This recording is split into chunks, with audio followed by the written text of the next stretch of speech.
दोस्तों आपका स्वागत है एक नई वीडियो में। आपको पता होगा जियो हो, एयरटेल हो, बीएसएनएल हो, सबके ब्रॉडबैंड चल रहे हैं, वाईफाई चल रहे हैं, एयर फाइबर चल रहे हैं। लेकिन वोडाफोन आइडिया इकलौती ऐसी कंपनी है कि भाई वो फिक्स्ड वायरलेस एक्सेस में या ब्रॉडबैंड में ध्यान ज्यादा दे नहीं रही है। वो अभी भी अपना 5G रोल आउट कर रही है, लेकिन लेटेस्ट अपडेट ऐसा निकल के आया कि आपको दिमाग खुल जाएगा। भाई अब ना स्टारलिंक आने वाला है भारत में, सैटेलाइट इंटरनेट, उसको डायरेक्ट टक्कर वोडाफोन आइडिया देने वाली है। अरे भाई ये कैसे होगा? तो हुआ यह है कि वोडाफोन आइडिया ने पार्टनरशिप कर ली है एएसटी मोबाइल करके एक कंपनी से, जो कि एक अमेरिकन कंपनी है, जो कि लो अर्थ ऑर्बिट पर सैटेलाइट्स लॉन्च करती है, सेम उसी जगह जहां पर जो इलॉन मस्क की स्टारलिंक काम करती है।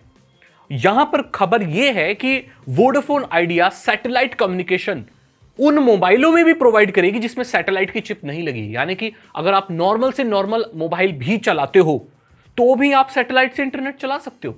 अभी आपके हाथ में जो मोबाइल है ना, उसकी मदद से भी आप सैटेलाइट से, चाहे नेटवर्क आ रहे हो नहीं आ रहे हो, कोई फर्क नहीं पड़ता, डायरेक्ट सैटेलाइट से आप इंटरनेट चला सकते हो।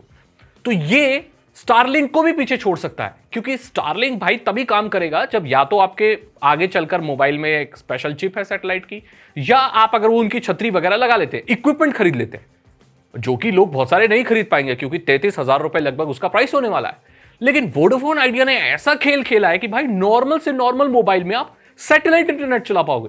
ये काम कैसे करेगा, इसके बारे में बात करते हैं।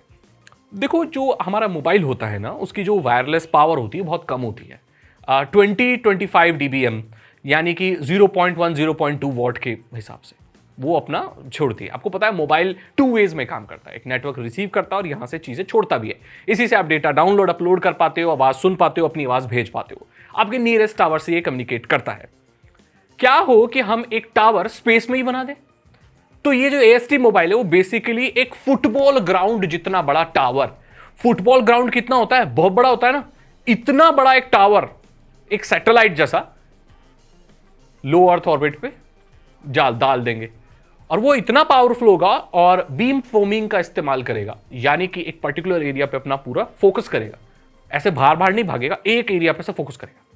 तो बहुत सारी होंगी उनकी सैटेलाइट जो भी है, और वहां से वो कम्युनिकेशन करेगा। ये एंटेना इतना पावरफुल होगा कि नॉर्मल से नॉर्मल मोबाइल में भी ये सिग्नल भेज पाएगा और उससे सिग्नल रिसीव भी कर पाएगा।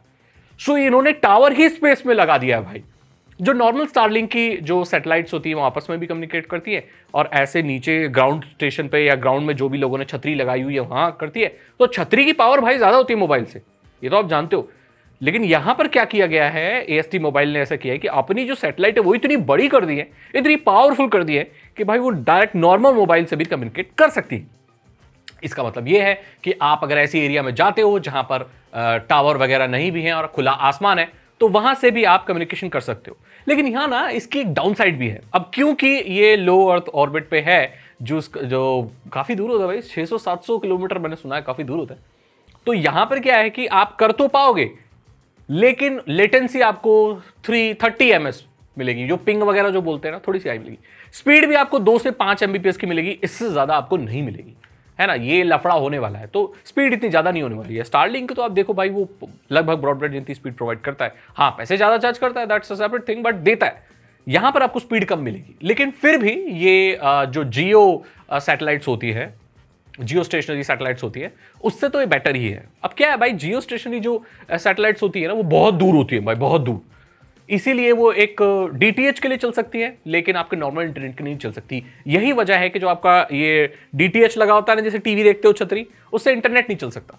क्यों? क्योंकि बहुत ज्यादा लेटेंसी होगी, इंटरनेट बहुत धीरे चलेगा, वो पिंग आपको बहुत हाई मिलेगी।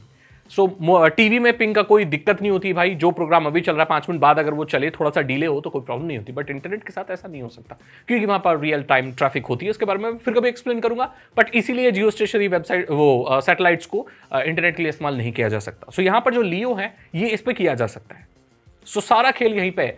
अब इमरजेंसी सिचुएशन में 5 Mbps इज लाइक बहुत कुछ है यार, इज वेरी इंपॉर्टेंट कि आप बस कम्युनिकेट कर पाओ, ये जरूरी है भाई, है ना। चाहे 5 Mbps बहुत होता है, वो जमाना भी था 5 Mbps में हम यूट्यूब भी चलाते थे, सर्फिंग भी कर सकते हो, व्हाट्सएप पे कॉल भी कर सकते हो, सब कुछ कर सकते हो।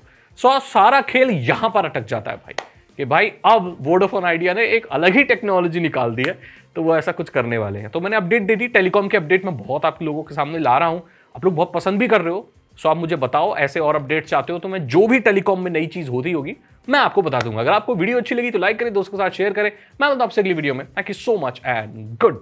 चैनल को सब्सक्राइब जरूर करना। Good bye.